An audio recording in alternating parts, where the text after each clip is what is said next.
السلام علیکم ورحمۃ اللہ وبرکاتہ۔ وعلیکم السلام ورحمۃ اللہ وبرکاتہ۔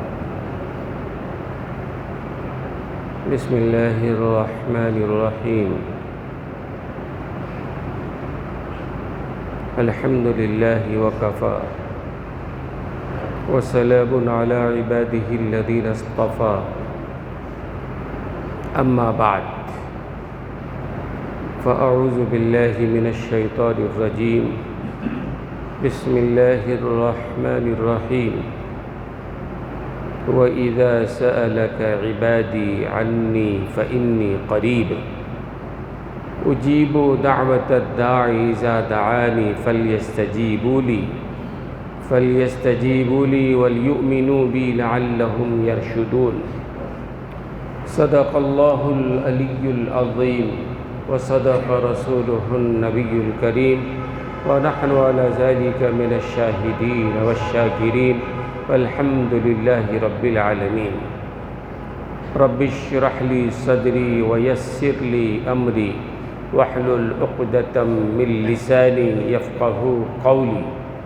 سبحانک لا علم لنا الا ما علمتنا انک انت العلیم الحکیم۔ اللہم ربی زدنی علما، اللہم انا نسألک علما نافعا، اللہم جنبنا الفواحش والمعاصی والخطایا والزلل ما ظہر منها وما بطن۔ محترم حاضرین کرام اور معزز سامعین اعظام، آج مجھے کئی باتیں عرض کرنی ہیں انشاءاللہ۔ سب سے پہلی بات، چند روز کے بعد رمضان المبارک کا مہینہ آنے والا ہے۔ رمضان المبارک کی اہمیت، اس کی فضیلت ہر مسلمان جانتا ہے کہ رمضان المبارک کیا ہے۔ ہر سال زندگی میں رمضان آتا ہے، اور رمضان میں خاص طور پر دو عبادتیں، روزہ فرض ہے، اکثر مسلمان روزہ رکھتا ہے۔ رات میں تراویح سنت ہے، بہت سارے مسلمانوں کو اس کی بھی توفیق مل جاتی ہے۔ لیکن رمضان صرف روزہ رکھوانے یا تراویح پڑھوانے کے لیے نہیں آتا ہے، بلکہ رمضان میں اور بھی کچھ ہے، اور وہ سب سے بڑی بات ہے۔ رمضان المبارک میں آدمی عبادت نوافل چاہے کم کرے، لیکن اپنے آپ کو گناہوں سے 100% بچائے۔ اس کے لیے ابھی سے آپ کو طے کرنا پڑے گا کہ رمضان المبارک میں انشاءاللہ ہر طرح کے گناہوں سے ہم اپنے آپ کو بچائیں گے۔ عزم کریں، ارادہ کریں، پختگی کے ساتھ اللہ سے مانگیں، گڑ گڑائیں، اے اللہ آپ ہی طاقت و قوت دینے والے ہیں، آپ کے چاہے بغیر تو یہ مرحلہ ممکن نہیں ہے۔ اللہ سے رو گڑ گڑا کے مانگے، اور سلیقے سے آدمی جو کچھ مانگتا ہے، اللہ میں قرآن میں اللہ تبارک و تعالی نے بھی فرمایا ادعونی استجب لکم، مانگو میں دعا قبول کروں گا۔ احادیث میں حضور اکرم صلی اللہ علیہ وسلم نے بھی فرمایا کہ دعا جو بندہ مانگنے کی طرح مانگتا ہے، اللہ اس کی دعاؤں کو قبول کرتا ہے۔ گزشتہ جمعہ اسی موضوع پر میں نے عرض کیا تھا، وہ بھی مجھے عرض کرنا ہے، اور ساتھ ہی ساتھ معمول ہے۔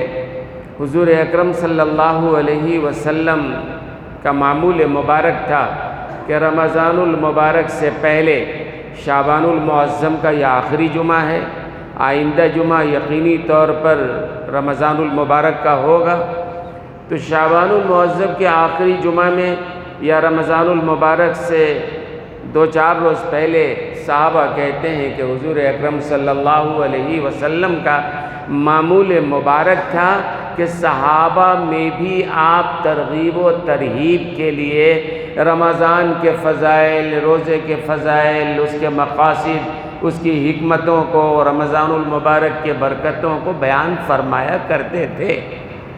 اور میرا معمول ہے، اور یہ صدقہ ہے حضرات محدثین کرام کا، یہ ان کا صدقہ ہے۔ 1400 سال سے زیادہ کا عرصہ گزر گیا ہے، لیکن آج تک حضور اکرم صلی اللہ علیہ وسلم کے وہ الفاظ مبارک احادیث میں موجود ہیں جن الفاظ سے آپ نے صحابہ کے سامنے خطاب فرمایا تھا۔ میں بھی انشاءاللہ حضور اکرم صلی اللہ علیہ وسلم کی ایک تقریر آج آپ کے سامنے رکھوں گا، اس کا ترجمہ اور تشریح بھی عرض کروں گا۔ میرا بھی معمول ہے کہ حضور اکرم صلی اللہ علیہ وسلم کی وہ تقریر رمضان المبارک سے پہلے سناتا ہوں۔ اللہ ہمیں بھی نفع اٹھانے کی توفیق عطا فرمائے، آپ کو بھی اللہ تعالیٰ بھرپور نفع اٹھانے کی توفیق عطا فرمائے۔ تو ایک بات تو یہ عرض کرنی ہے، دعا کا موضوع چل رہا تھا گزشتہ جمعہ، بات ابھی باقی ہے، اس سلسلے میں بھی عرض کرنا ہے۔ سب سے پہلے میں حضور اکرم صلی اللہ علیہ وسلم کی تقریر کے بارے میں عرض کرتا ہوں۔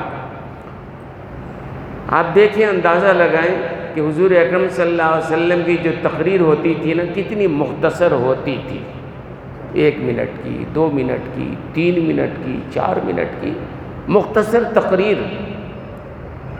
علماء کہتے ہیں حضور اکرم صلی اللہ علیہ وسلم کے سب سے لمبی تقریر جو تھی حجۃ الوداع کی تقریر تھی۔ آپ نے حجۃ الوداع کے موقع پر عرفات کے میدان میں جو تقریر فرمائی ہے، 15 سے 20 منٹ کی تقریر ہے، انسانیت کا منشور ہے، دستور بیان کیا گیا ہے۔ لیکن عام طور سے حضور اکرم صلی اللہ علیہ وسلم کی تقریریں جو ہیں 2 منٹ، 3 منٹ، 4 منٹ کی تقریر ہوتی تھی۔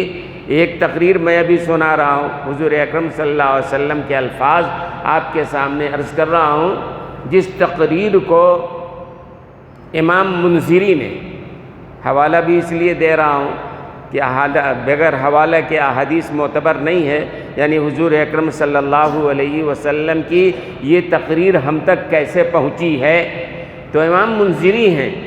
امام منذری رحمۃ اللہ علیہ نے کتاب لکھی ہے ترغیب و ترہیب، تو اس کتاب کے اندر یہ حدیث موجود ہے، حضور اکرم صلی اللہ علیہ وسلم کی تقریر موجود ہے۔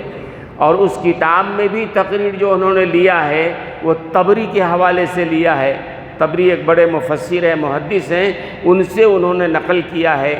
اور امام طبری نے بھی جو نقل کیا ہے حضرت عبادہ ابن صامت رضی اللہ تعالی عنہ کے حوالے سے نقل کیا ہے، یعنی صحابی تک۔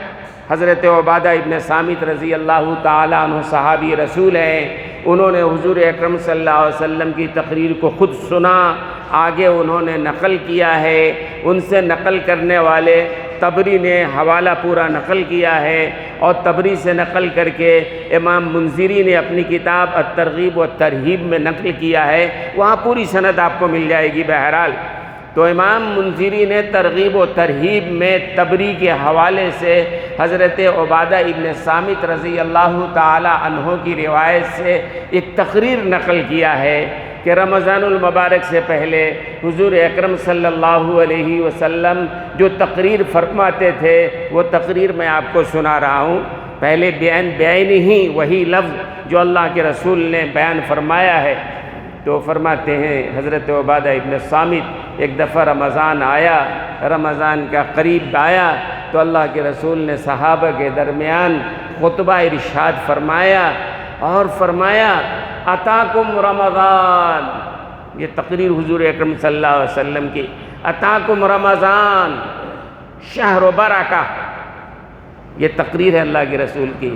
اتاکم رمضان، اے لوگو رمضان کا مہینہ آ گیا ہے، آنے والا ہے۔ شہر برکہ، بہت ہی بابرکت مہینہ ہے، بہت ہی مقدس مہینہ ہے۔ یغشاکم اللہ فیہ، میں پہلے حدیث پوری سنا دیتا ہوں۔ اتاکم رمضان شہر برکہ یغشاکم اللہ فیہ فینزل الرحمہ ویحط الخطایا ویستجیب فیہ الدعاء وینظر اللہ تعالی الی تنافسکم ویباہی بکم ملائکتہ فاروا اللہ من انفسکم خیرا فإن الشقی من حرم رحمت اللہ عز وجل۔ تقریر ختم۔ اللہ کے رسول نے کئی منٹ لگا ہوگا، 2 منٹ مشکل سے۔ اللہ کے رسول کی یہ تقریر بس مختصر تقریر ہوتی تھی، تو ایک دفعہ رمضان آیا تو آپ نے یہ 2 منٹ کی تقریر صحابہ کے سامنے کی، اور اللہ کے رسول کی تقریریں بالکل مختصر ہوتی تھیں۔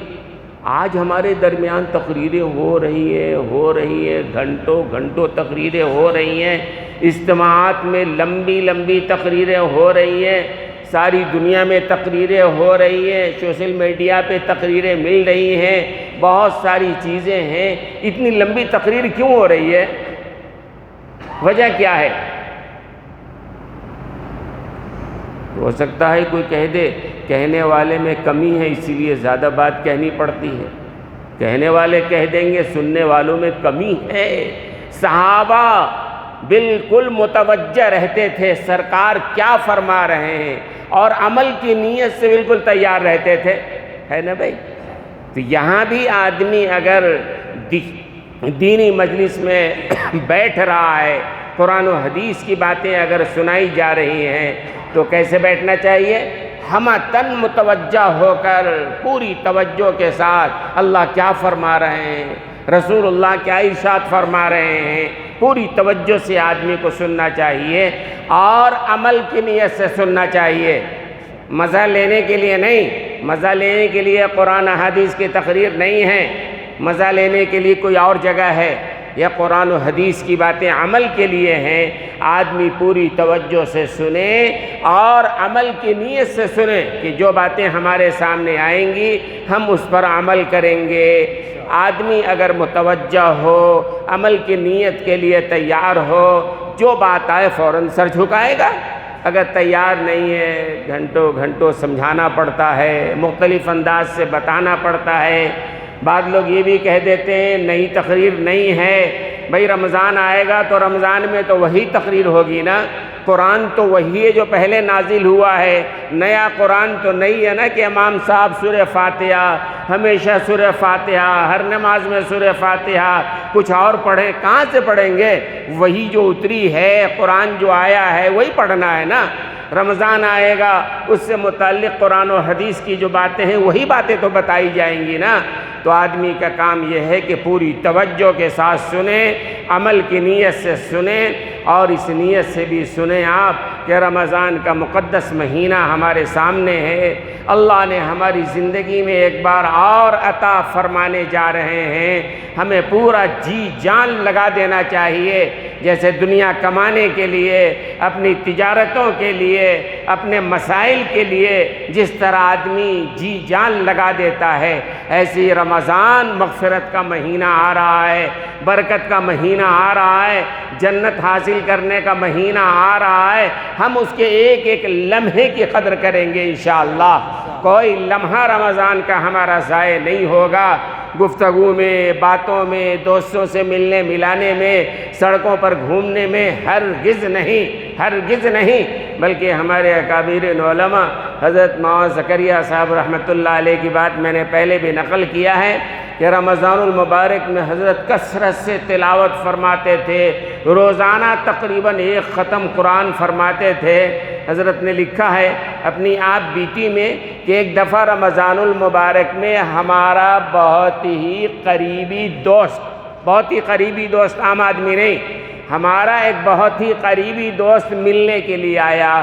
ظہر کے بعد کا وقت تھا، میں تلاوت میں لگا ہوا تھا، میں نے دیکھا کہ بڑا قریبی دوست ہے، رمضان کا مہینہ ہے، بات کرنے میں وقت ضائع ہوگا۔ میں قرآن پڑھتا رہا، تلاوت میں لگا رہا، پڑھتے پڑھتے عصر کا وقت ہو گیا۔ پھر اس کے بعد عصر کی نماز کے لیے میں چلا گیا، وہ دوست بھی ساتھ میں نماز کے لیے آیا۔ نماز کے بعد پھر حجرے میں جا کر میں نے تلاوت شروع کر دی، اور وہ دوست بیٹھا سنتا رہا۔ مغرب کا وقت ہو گیا، اذان ہوئی، افطار کیا، پھر نماز کو آ گیا۔ نماز کے بعد پھر اوابین میں تو کہتے ہیں وہ دوست بیٹھے بیٹھے سنتے سنتے تھک گیا، کہنے لگا ہمارے یہاں بھی رمضان آتا ہے لیکن بخار کی طرح نہیں آتا ہے، تمہارے اوپر جس طرح رمضان غالب ہے، بس قرآن میں لگے رہو، نماز میں لگے رہو، عبادت میں لگے رہو۔ تو اللہ کے بندے، رمضان تو اسی لیے ہے، قدر کر لو آئندہ سال نہ ملے پتہ نہیں ہے نا، تو یہ آ رہا ہے، عزم کیجئے، ارادہ کیجئے، اپنی تجارتوں میں وقت کم صرف کریں گے، دوسرے کاموں میں کم وقت لگائیں گے، لیکن رمضان انشاءاللہ روزہ تو رکھنا ہی رکھنا فرض ہے، اور تراویح سنت ہے، اس کے علاوہ عبادتیں ہیں، اور اس سے بڑھ کے یہ ہے کہ اپنے آپ کو گناہوں سے بچائیں۔ ڈاکٹر عارف باللہ حضرت فرمایا کرتے تھے، ڈاکٹر عبدالحی صاحب رحمۃ اللہ علیہ عارف باللہ کہتے تھے، کہنے کی بات تو نہیں ہے لیکن میں کہتا ہوں، کوئی آدمی اگر ایک رمضان گناہوں سے بچ کے دکھائے، نفس سے معاہدہ کر لو کہ عید کے بعد جھوٹ بول لینا، عید کے بعد چغل خوری کر لینا، عید کے بعد جو چاہے کر لینا، نفس سے معاہدہ کرو رمضان میں کچھ نہیں، کہتے ہیں انشاءاللہ رمضان میں اگر گناہوں سے بچ گئے تو رمضان کے بعد انشاءاللہ اللہ خود بخود بچائیں گے۔ بچ کے تو دیکھو نا آپ، حدیث میں بھی ہے کہ رمضان جیسا گزرے گا پورا سال ویسا گزرے گا، رمضان میں گناہوں سے اپنے آپ کو بچا لیا، انشاءاللہ اس کے بعد بھی باقی مہینے اللہ تعالیٰ ویسے ہی گزاریں گے۔ تو یہ رمضان کا مہینہ جو آ رہا ہے، اللہ تعالیٰ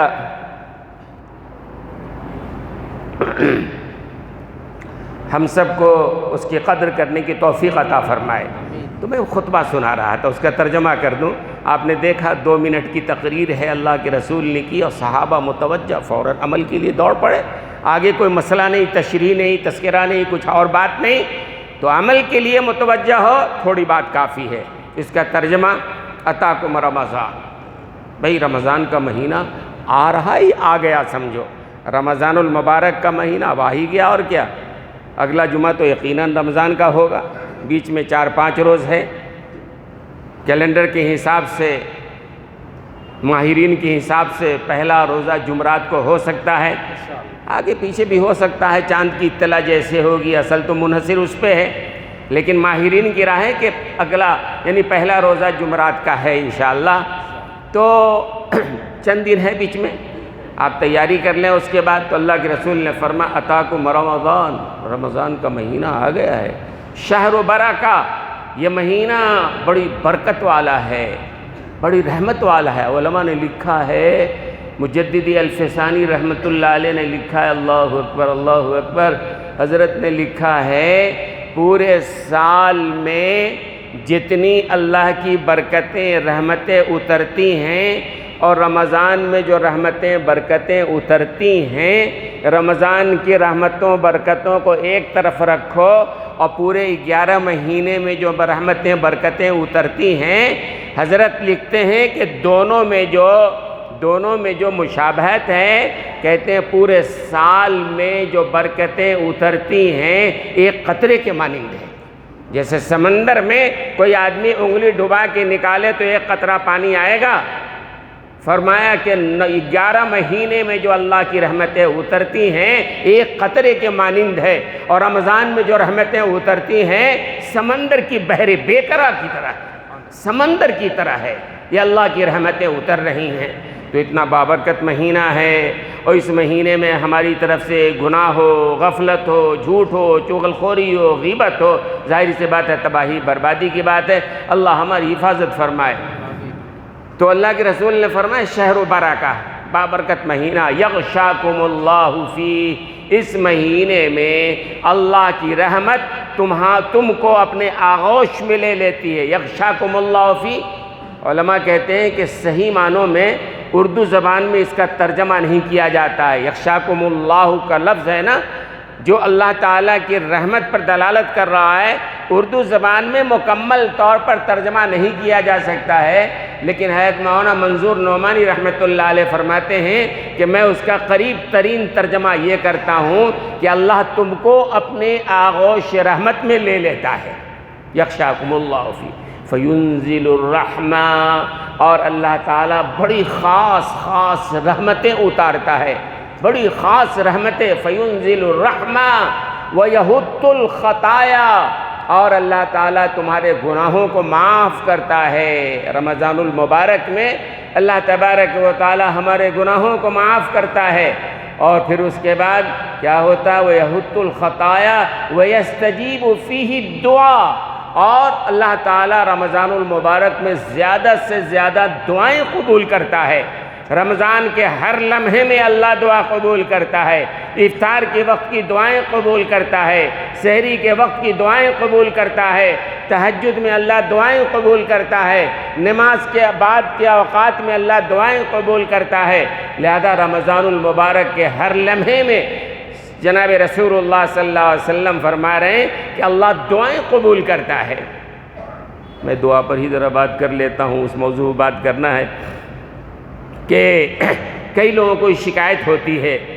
گزشتہ جمعہ میں نے عرض کیا تھا کہ ہم نے دعا مانگا، شب قدر، شب برات ہر موقع پر مانگا، میدان عرفات میں مانگا، یوم عرفہ میں مانگا، لیکن ہماری دعائیں قبول نہیں۔ کئی لوگ ایسے مل جائیں گے کہ ہماری دعائیں قبول نہیں ہوئی، کیوں؟ آخر اللہ کا وعدہ ہے مانگو ہم دیں گے، رسول اللہ کہہ رہے ہیں کہ دعائیں اللہ قبول کرتا ہے، رمضان میں دعا قبول کرتا ہے، ہماری دعائیں قبول نہیں ہوئی۔ ایسے کئی لوگ مل جائیں گے، صحابہ سے سوال کرنے والے بھی تھے۔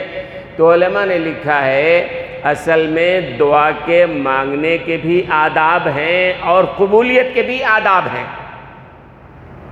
دعا آپ کا قبول نہیں ہوتا ہے تو آپ سوال کھڑا کرتے ہو حدیث کے اوپر، قرآن کے اوپر کہ اللہ کہہ رہے ہیں مانگو میں دوں گا، ہم تو مانگ رہے ہیں نہیں دے رہے ہیں اللہ، آپ سوال اٹھا دیتے ہو حدیث و قرآن پر۔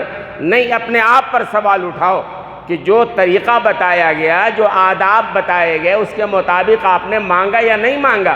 پھر قبولیت کا کیا مطلب ہے یہ بھی تو آپ سمجھو نا۔ قبولیت کے طریقے الگ الگ ہوتے ہیں۔ کبھی ایک چیز آدمی مانگتا ہے اور جب کا جب اللہ فوراً عطا فرما دیتا ہے۔ قبول جیسے اللہ نے کہا، اللہ سے جو مانگا، جتنا مانگا، اللہ نے فوراً عطا فرما دیا۔ بہت ساری مثالیں ہیں، گزشتہ جمعہ بھی میں نے بتایا تھا کہ اللہ تبارک و تعالیٰ سے بندہ جو مانگتا ہے اللہ تبارک و تعالیٰ فوراً دے دیتا ہے۔ کبھی ایسا ہوتا ہے کہ بندہ جو مانگ رہا ہے اس میں اللہ تاخیر کرتے ہیں، تاخیر میں مصلحت ہوتی ہے۔ اللہ کو معلوم ہے کہ کیا چیز بندے کے مصلحت کے مطابق ہے، کیا چیز نہیں ہے۔ بالکل ایسے ہی آپ کا چھوٹا بچہ ہے، آپ سے چاقو مانگ رہا ہے، رو رہا ہے، گڑ گڑا رہا ہے، بال نوچ رہا ہے، لیکن آپ جانتے ہیں کہ چاقو دے دیا تو یہ زخم لگا لے گا، نقصان کر لے گا، چاہے جتنا روئے آپ نہیں دیتے ہیں نا۔ آپ ایک چیز مانگ رہے ہیں، اللہ کو معلوم ہے، علم ہے کہ اگر ہم نے یہ کیا تو کیا ہونے والا ہے، اسی لیے اللہ روک لیتے ہیں، اللہ نہیں دیتے ہیں۔ اور پھر بعض اوقات ایسا ہوتا ہے کہ بندہ جو مانگتا ہے اللہ وہ تو نہیں دیتے ہیں، اس سے بہتر چیز عطا فرما دیتے ہیں۔ اور اس کی مثال قرآن کریم میں ہے کہ حضرت مریم علیہ السلام، حضرت عیسیٰ علیہ السلام کی والدہ ہیں، حضرت مریم علیہ السلام کی والدہ نے مانگا تھا۔ اس زمانے میں بیت المقدس کی خدمت کے لیے لوگ اپنے بچوں کو وقف کر دیا کرتے تھے، تو حضرت مریم علیہ السلام کی والدہ نے اللہ تعالیٰ سے مانگا تھا، قرآن کریم میں ہے انی بطنی محررہ، اے اللہ میرے پیٹ میں حمل سے تھی حضرت مریم کی والدہ، انہوں نے کہا اے اللہ ہمارے پیٹ میں جو ہے ہم نے اس کو بیت المقدس کے خدمت کے لیے وقف کیا ہے، اور ظاہر ہے بیت المقدس کا خدمت جو ہے مرد کرتے تھے، عورتیں نہیں کرتی تھیں، تو ان کے دل میں تھا یہ ہمارے حمل میں ہے، یہ بیٹا پیدا ہوگا۔ لیکن جب بیٹی پیدا ہوئی، حضرت مریم پیدا ہوئی، تو ان کی والدہ نے کہا انی وضعتھا انثی، اے اللہ میں نے مانگا تھا بیت المقدس کے خدمت کے لیے وقف کرنے کی بات، اب یہ بیٹی پیدا ہوئی ہے، بیٹی کو کچھ تھوڑے ہی نہ وقف کر سکتے ہیں ہم، مانگا تھا ہم نے بیٹا، آپ نے دیا ہے بیٹی۔ تو اللہ تبارک و تعالیٰ نے فرمایا وَلَيْسَ الذَّكَرُ كَالْأُنثىٰ، یہ جو بیٹی ملی ہے نا تم کو، جو بیٹا مانگ رہی تھے نا، اس سے 1000 درجہ بہتر یہ بیٹی ہے۔ مانگا تھا بیٹا، اللہ نے دیا بیٹی، ان کو مایوسی ہوئی، اللہ سے کہا اے اللہ میں نے تو بیٹا مانگا تھا، آپ نے بیٹی دیا ہے۔ اللہ نے کہا لیس الذکر کالانثی، یہ بیٹی جو ہے نا اس بیٹے سے 1000 درجے بہتر۔ پھر دنیا نے دیکھا حضرت مریم علیہ السلام اللہ کے حکم سے حاملہ ہوئی، بغیر شوہر کے حاملہ ہوئی، حضرت عیسیٰ علیہ السلام پیدا ہوئے، ہزاروں لاکھوں کروڑوں ان کے ماننے والے ہیں نا، اگر بیٹا ملتا تو پتہ نہیں کیسا ہوتا، کیا ہوتا۔ تو ایسا بھی ہوتا ہے کہ بندہ اللہ سے ایک چیز مانگتا ہے، اللہ اس سے بہتر چیز اس کو عطا فرما دیتے ہیں، ہے نا۔ تو آدمی بالکل ہمارے گھروں میں بھی ہوتا ہے، بیٹا ہمارا ہے، بیٹے سے بڑھ کے، بچے سے بڑھ کے کون ہوتا ہے؟ محبوب مانگ رہا ہے 100 روپیہ روزانہ مانگتا ہے، باپ دیتا ہے، بیٹا بھی خوش ہے، میرا بڑا باپ بہت محبت کرنے والا، بڑا کریم، روزانہ 100 روپے دیتا ہے، مانگا فوراً پرس نکالا دے دیا۔ کبھی ہوتا ہے کہ بیٹا کہتا ہے 10 روپے روزانہ دو، باپ نہیں دے رہا ہے، مہینہ 2 مہینہ 6 مہینے گزر گیا، اب بیٹے کے دل میں آتا ہے کہ نہیں، باپ کے دل میں ہماری محبت نہیں رہی، اور اندر ہی اندر کڑ رہا ہے وہ۔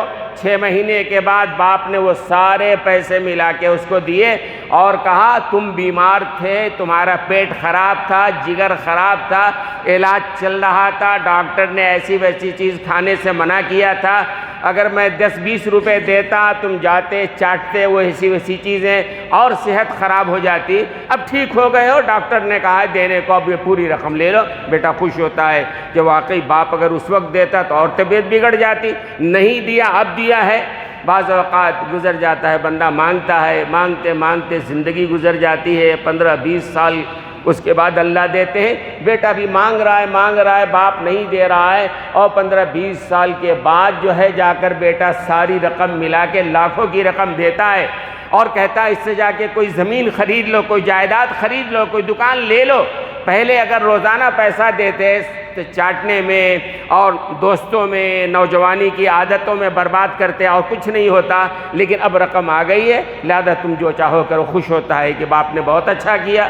اور کبھی ایسا بھی ہوتا ہے کہ آدمی دعائیں مانگ رہا ہے، زندگی گزر گئی، موت آ گئی، نہیں ملا، اللہ کے پاس جاتا ہے، میدان حشر میں دیکھتا ہے کہ اس کے نامہ اعمال میں بڑے اجر لکھے ہوئے ہیں، وہ اللہ سے کہے گا اللہ میں نے یہ کام تو نہیں کیا ہے، اللہ کہیں گے وہ دنیا میں جو تو دعائیں مانگتا تھا نا، دنیا میں جو دعائیں مانگتا تھا نا، میں نے دنیا میں قبول نہیں کیا تھا، وہ ساری دعاؤں کو ہم نے ثواب کی شکل میں، اجر کی شکل میں آخرت میں ذخیرہ کر دیا تھا، اب جنت تم کو ہم عطا کر رہے ہیں، بندہ خوش ہوگا۔ اگر دنیا میں مانگا ہوا مل جاتا، پتہ نہیں عیاشی میں، بدماشی میں لگ جاتے۔ عام طور سے کئی لوگوں کو جب پیسے ملتے ہیں، دولت آتی ہے، تو پھر زکوٰۃ ان کو یاد نہیں رہتا، صدقہ یاد نہیں رہتا، ایک دکان ہے تو 2 کرو، 2 ہے تو 3 کرو، 4 کرو، زکوٰۃ دینے میں جان نکلتی ہے، ذہن میں بات نہیں آتی جس اللہ نے دیا ہے وہ لینے پر بھی قادر ہے۔ ارے زکوٰۃ دینے میں تمہارا دم گھٹ رہا ہے، تو آدمی دعا دیتا ہے کہ ہمارے باپ نے نہیں دیا، اللہ نے دعا قبول نہیں کیا، آخرت میں جنت اس کے بدلے میں عطا فرما دیا۔ تو دوستوں اور بزرگوں، اور دعا مانگنے میں تشبہ بھی ایک چیز ہے، یعنی آدمی رو کے گڑ گڑا کے تشبہ کے ساتھ مانگے۔ جیسے حدیث میں آتا ہے کہ اللہ کے رسول نے فرمایا کوئی بوڑھا آدمی سفید داڑھی والا جب ہم سے مانگتا ہے تو اللہ کہتے ہیں اس کو خالی ہاتھ لوٹاتے ہوئے شرم آتی ہے۔ اللہ فرماتے ہیں میں تو کریم ہوں ہی، لیکن کوئی بوڑھا سفید داڑھی والا جب مانگتا ہے تو میرا کرم اور کریم النفسی اور بڑھ جاتی ہے، اور میں اس کو خالی ہاتھ نہیں لوٹاتا ہوں۔ تو داڑھی، یہ مانگنا، یہ تشبہ ہے نا، رونے والوں کی شکل بنانا۔ اور یحییٰ ابن اقسم ایک بزرگ ہیں، ان کے بارے میں آتا ہے، بڑے محدث تھے، علوم کے ماہر تھے، انہوں نے یہ حدیث پڑھا تھا کہ جو سفید داڑھی والا ہو جائے، ہم تو آج کل سفید داڑھی ہونے نہیں دیتے ہیں، بہت سارے لوگ رنگ پینٹ کرتے ہیں، اس موضوع پر بات مجھے نہیں کرنا ہے۔ سفید داڑھی والا جب مانگتا ہے اللہ کہتے ہیں مجھے شرم و حیا آتی ہے۔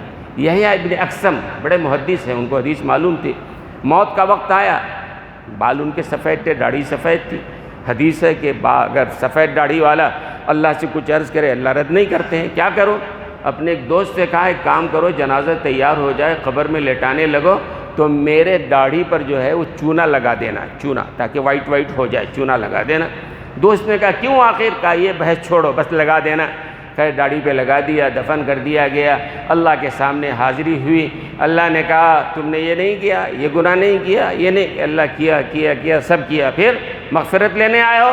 کہا اے اللہ آپ نے ہی تو کہا تھا نا کوئی سفید داڑھی والا آئے تو رد کرتے ہوئے شرم آتی ہے، اب آپ نے یہ تو کہا نہیں تھا کہ اصل میں سفید ہو، بھئی سفید ہو، ہم نے سفید کر لیا، سفید داڑھی نہیں تھی ہم نے چونا لگا لیا ہے، سفید داڑھی لے کے ہم آئے ہیں، آپ کی کریمی ہے، آپ معاف کر دیجئے۔ کہتے ہیں اللہ نے اس مشابہت کو بھی پسند کیا اور اللہ نے ان کو معاف فرما دیا۔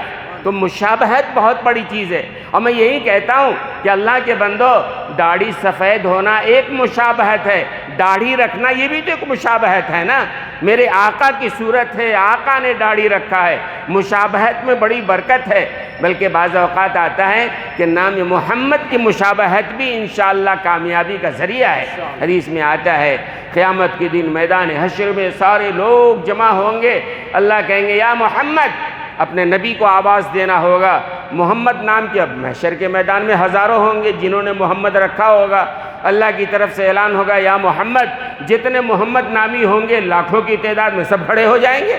اللہ کہیں گے بھائی میں نے تو میرے محبوب میرے نبی کو آواز دیا تھا، لیکن جتنے لوگ میرے نبی کے نام پہ نام رکھنے والے ہیں جب وہ کھڑے ہو گئے ہیں تو نام محمد کی مشابہت کی وجہ سے میں ان کو بٹھانا نہیں جاتا ہوں، سارے کے سارے جنت میں چلے جاؤ۔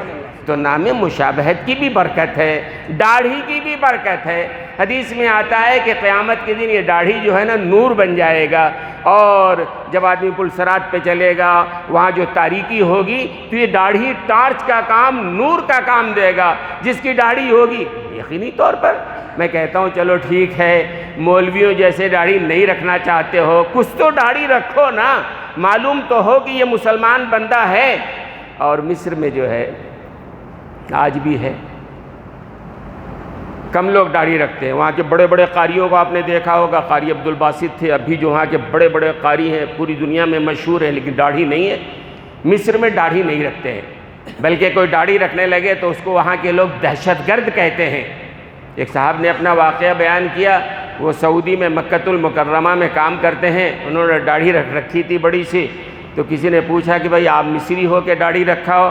کہا کہ ہاں، جب کبھی جاتا ہوں مصر، ایئرپورٹ پہ اترتا ہوں، اس داڑھی کی وجہ سے ہمارے ساتھ وہ سلوک کیا جاتا ہے جو دہشت گردوں کے ساتھ کیا جاتا ہے۔ تو بہرحال ایک صاحب نے داڑھی رکھا، مصر کے تھے، تو مولانا نے ان سے پوچھا کہ بھائی شرعی طور پر جو داڑھی ہے ہی، تمدنی طور پر کیا سمجھ کے آپ نے رکھا، کیا فائدہ ملا داڑھی رکھنے کا؟ تو انہوں نے کہا تمدنی طور پر فائدہ یہ ہوا کہ مصر میں بڑی آزادی ہے، لڑکیاں آزاد گھومتی ہیں اور بہت بے حیائی ہے، ہمارے معاشرے میں بھی بے حیائی ہے۔ اور کل کا دن ویلنٹائن ڈے، نوجوانوں کو تو یاد ہی ہوگا نا، یہ بے حیائی، بے شرمی، بے غیرتی، یہ سب غیروں سے ہم نے اپنے ہاں بلا لیا ہے، ہماری اسلام کی تعلیم نہیں ہے۔ ہمارے نوجوانوں نے غیروں کو دیکھا، یہودیوں کو، عیسائیوں کو، کافروں کو، مشرکوں کو، بے دینوں کو دیکھا ہے، اور انہوں نے جو چلن جاری کر دیا ہم نے بھی شروع کر لیا۔ یوم عاشقہ کیا چیز ہے؟ یوم محبت کیا چیز ہے؟ بے حیائی ہے، بے شرمی، بے غیرتی۔ اب میں کہتا ہوں کہ اتنی سی بات سمجھو، نوجوان ہے، تمہاری بہن کے ساتھ کوئی غلط کر رہا ہے کیا اچھا لگے گا؟ آپ کی بیٹیوں کے ساتھ کر رہا ہو اچھا لگے گا؟ پھر آپ کر رہے ہو، خود سوچو کیا ہے۔ تو بہرحال یہ بے حیائی، تو اس داڑھی والے نے کہا کہ مصر میں بڑی بے حیائی ہے، لڑکیاں خود آگے بڑھتی ہیں۔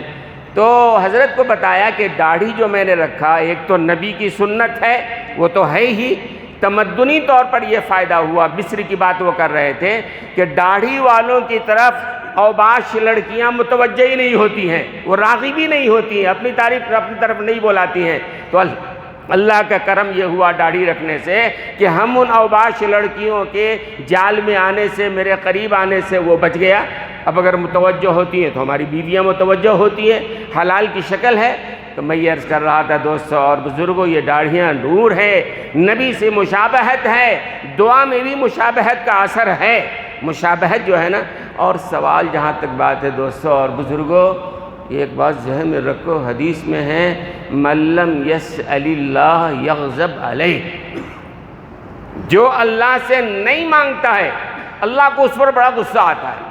دنیا والوں کا الٹا ہے، اگر آپ کو کسی سے محبت تعلق بھی ہے، دوستی بھی ہے، اگر آپ اس سے مانگے تو تعلق ہے تو بھی ختم ہو جائے گا، اور اللہ کہتے ہیں جو نہیں مانگے ہم کو اس پر غصہ آتا ہے۔ فرق ہے، دنیا میں آپ کسی دوست سے، جاننے والے سے ایک بار مانگے دے دے گا، دوسری بار مانگے دے دے گا، تیسری بار مانگے دے دے گا، چوتھی بار مانگے تو آگے پیچھے دیکھے گا، بہانے بنائے گا، پھر مانگے تو انکار کر دے گا، یہی نا تعلقات ختم کر لے گا۔ اللہ کا معاملہ کیا ہے؟ ایک بار مانگے دے دے گا، دو بار مانگے دے دے گا، تین بار مانگے دے دے، چوتھی بار مانگے ہر بات اللہ سے مانگے، اللہ ایسے بندے کو اپنا ولی بنا لیتا ہے۔ بھائی میرا ولی ہے یہ، ہر بات مجھ سے مانگتا ہے، ہر چیز مجھ سے مانگتا ہے، جوتے کا تسمہ ٹوٹ گیا تو بھی مجھ سے مانگتا ہے۔ تو اللہ سے آدمی ہر چیز مانگنے لگے، ہر وقت مانگنے لگے، چھوٹی سے بڑی چیز ہر ضرورت اللہ سے مانگنے لگے تو کیا ہوتا ہے؟ اللہ اس کو ولی بنا لیتے ہیں۔ دنیا والوں کے پاس مانگنے جاؤ تو وہ اگر دوست بھی ہے تو تعلقات توڑ لیتا ہے۔